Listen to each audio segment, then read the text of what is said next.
손면한 박사의 뇌 정신 건강. 경기대학교 뇌심리상담 전문연구원 주임 교수이시고 한국상담개발원장이신 손면한 박사님과 함께하는 시간입니다. 목사님 어서 오세요. 안녕하세요. 네, 반갑습니다. 네.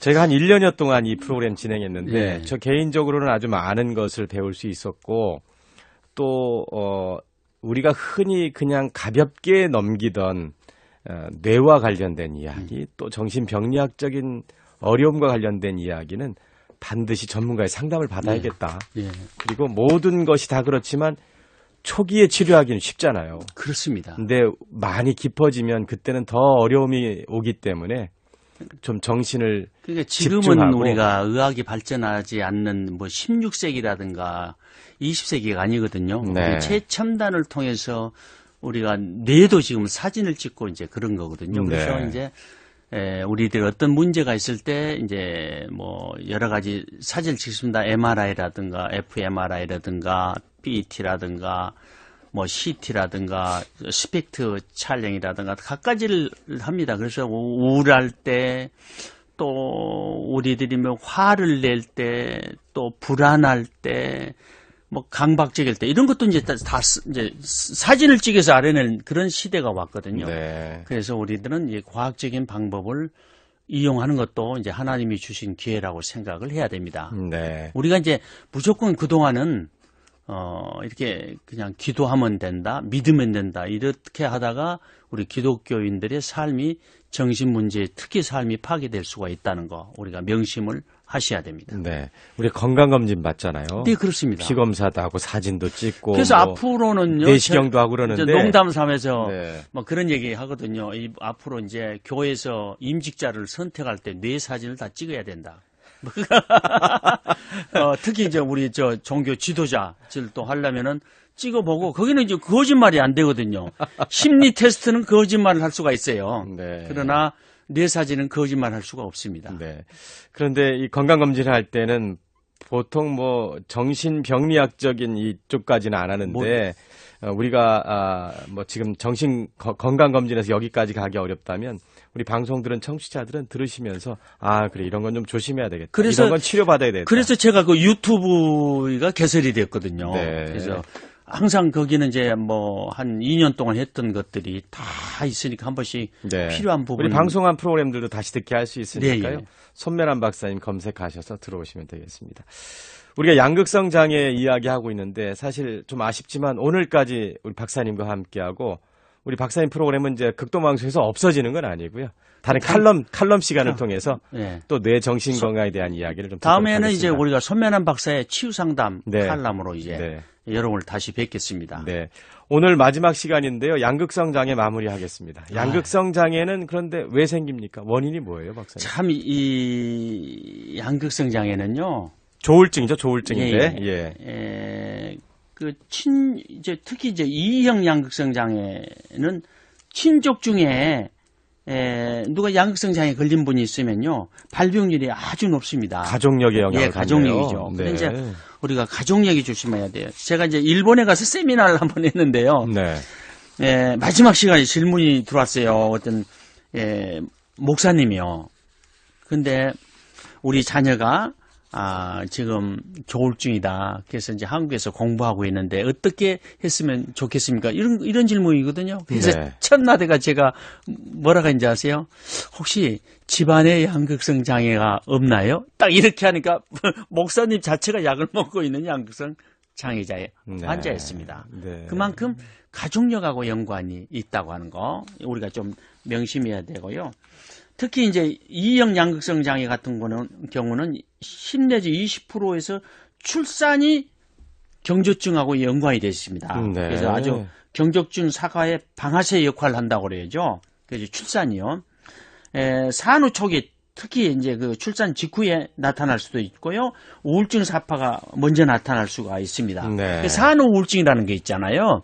그래서 이제 산후 우울증에 우리가 좀 뭐 눈여겨봐야 됩니다. 우리가 산후에 우울증이 걸렸다고 하는 것이 뭐 이제 여성들의 15 내지 20%가 걸린다고 하거든요. 네. 그러니까 그때 우리가 좀 조심하고요.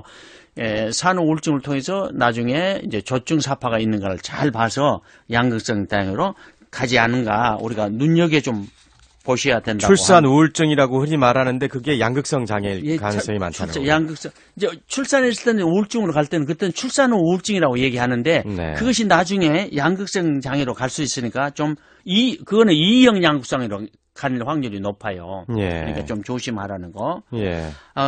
그리고 이제 우리가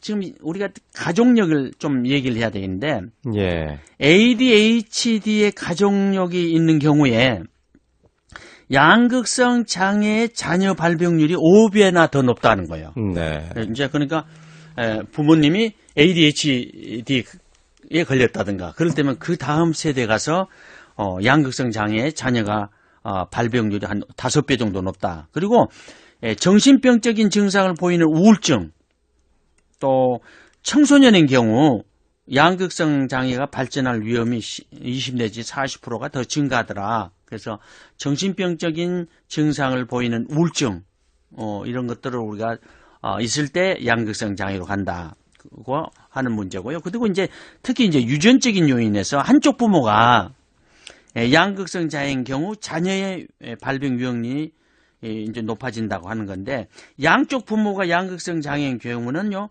60%까지 자녀의 위험력이 높아진다고 하는 거예요. 네, 역시 가족력이 그러니까 상당히 우리가 높네요. 조현병보다 더 높은 거예요. 네. 그래서 상당히 심각하다는 거죠. 네. 그리고 이제 우리가 환경적인 요인에서요. 요즘은 또 그 환경적인 요인도 많이 이제 등장하는데 물질 뭐 노출이라든가 감염이라든가 당뇨라든가 고혈압이나 이런 것도 걸렸을 때도 이런 환경적 요인이 그 양극성 장애로 갈 수 있는 위험이 있고요. 이제 그 다음에는 이제 뭐 이거는 약방에 감초죠. 스트레스. 우리가 스트레스를 받았을 때 그것이 심리적인 요인이죠. 네. 그래서 모든 병의 75%는 다 심리적인 스트레스라고 얘기하지 않습니까? 네. 지금에 와서. 옛날에 병이 생기면 뭐라고 그랬어요? 바이러스, 뭐 박테리아, 곰팡이. 그랬잖아요. 근데 심리적 스트레스는 지금 대단합니다. 75%가 다 심리 스트레스 때문에 생긴다고 하는 거니까 대단히 문제가 되고, 그 다음에 이제 제일 중요한 것이 이제 생물학적인 요인이에요. 세로톤 분비가 어떠느냐, 도파민 분비가 잘 되고 있냐, 노르에피네프린 분비가 잘 돼 있나, 이런 것이 이제 있는데, 이런 것들이 이제 결국 분비가 잘 안 되면 우리가 변형계, 특히 이제 편도체가 과잉 활성화돼 버립니다.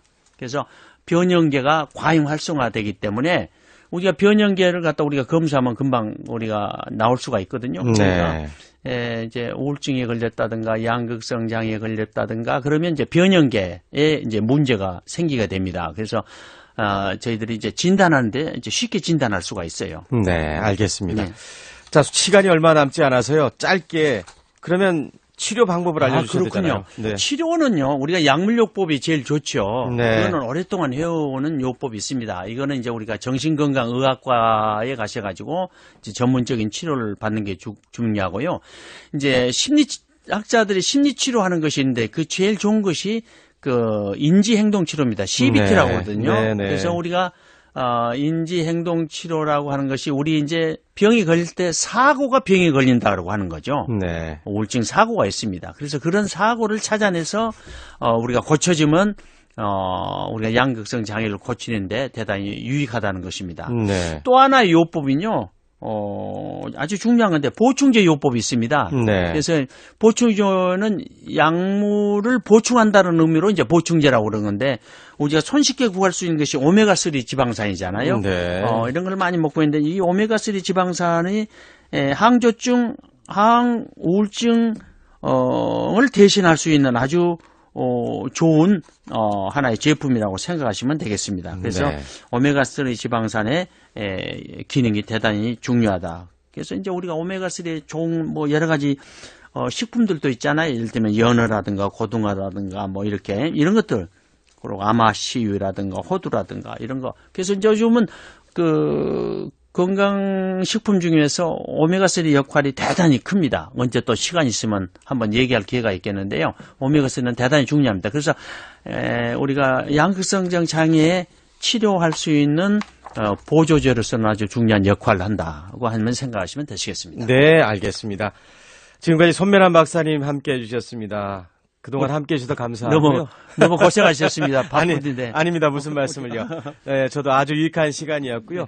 다음 주부터는 청취자 여러분, 오늘 화요일 오후 2시 20분에 우리 손면한 박사님과 또 만나는 시간에. 그때는 이제 손면한 박사의 그 치유 상담 프로그램 전환돼서 여러분을 뵙겠습니다. 칼럼으로 또 함께 뵙도록 하겠습니다. 저는 여기서 인사드리도록 하겠습니다. 박사님 감사하고요. 늘 강건하십시오. 예, 감사합니다. 고맙습니다. 지금까지 경기대학교 뇌심리상담 전문연구원 주임교수이시고 한국상담개발원장이신 손면한 박사님과 함께했습니다.